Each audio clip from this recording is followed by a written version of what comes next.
This is an unbelievable resource, an email I just received this morning. It's from the Heartland Institute, Ben Domenech, Healthcare News, and they're basically talking about the situation up in Massachusetts. Let me read you something there. It is rare for voters of any state to declare definitive opposition to a national legislative policy in such stark terms, but Massachusetts, perhaps more than any other state, has experienced the downside of government-run health care. The goal of the state's Commonwealth Care Plan was to reduce health care costs dramatically while increasing the number of insured citizens.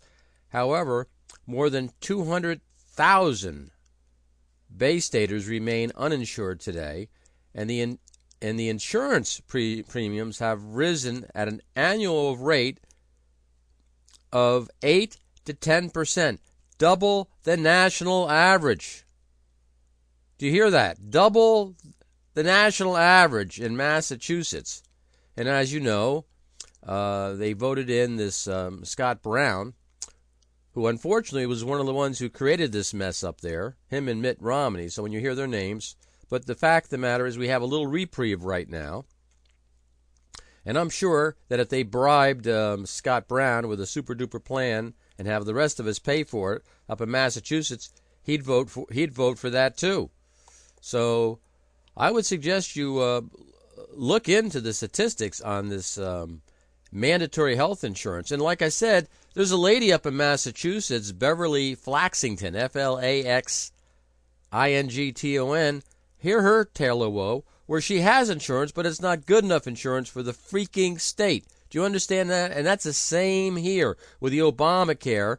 Essentially, people who bought into George Bush's medical saving accounts and high deductible health insurance plans, that's not good enough. You see, the insurance companies have been pushing this all along, and they want all of it. They don't want you to assume any risk. They want to manage all the money that's going through this mess.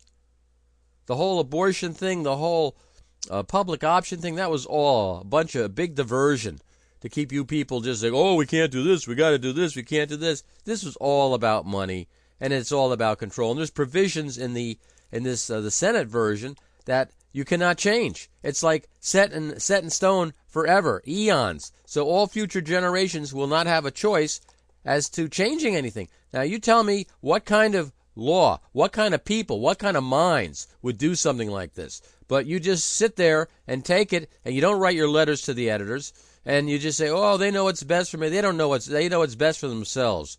This is unbelievable.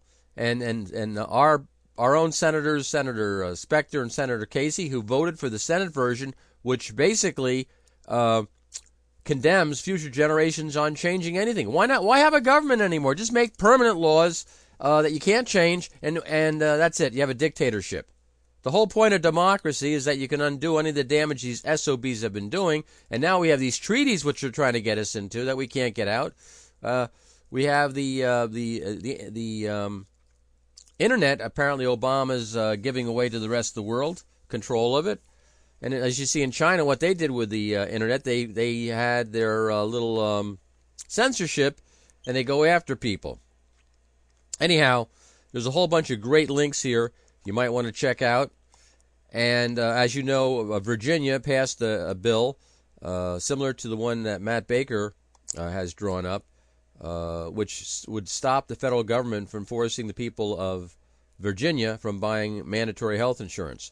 Now, Matt Baker of Pennsylvania is doing the same thing. His bill is House Bill 2053. I suggest if you have anything going on upstairs, that you look into this bill and you start writing letters of support and getting your state representative to have such a bill or support that bill and get a Senate version going.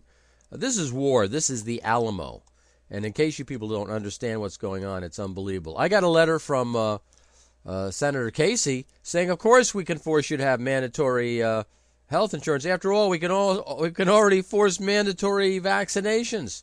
Now you hear these right-wing groups talking about this, and everybody's, oh, they're just conspiracy people, and they're just militants and all that, and militia.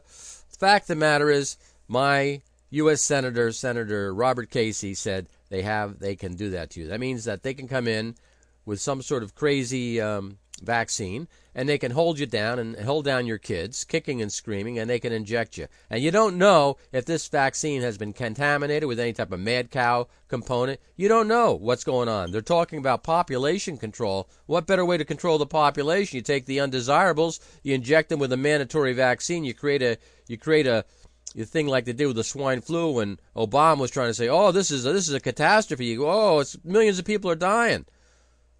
This is all BS. And I hope you open your eyes and realize that it's later than you think.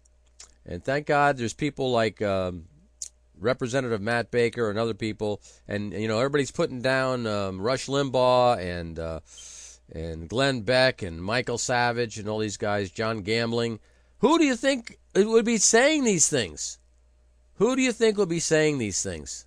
Thank God they're still on the air. Because if they had their way, all these liberals who are for, rights and stuff, yeah, the rights unless you say something they don't like, and then they're going to shut you down. And that's a fact of life. Anyhow, folks, I've ranted enough today. I'm going to go down to the Red Rose, get some coffee, which is bad for me, but maybe I'll have some green tea now that I have a social conscience here. Take care. Bye.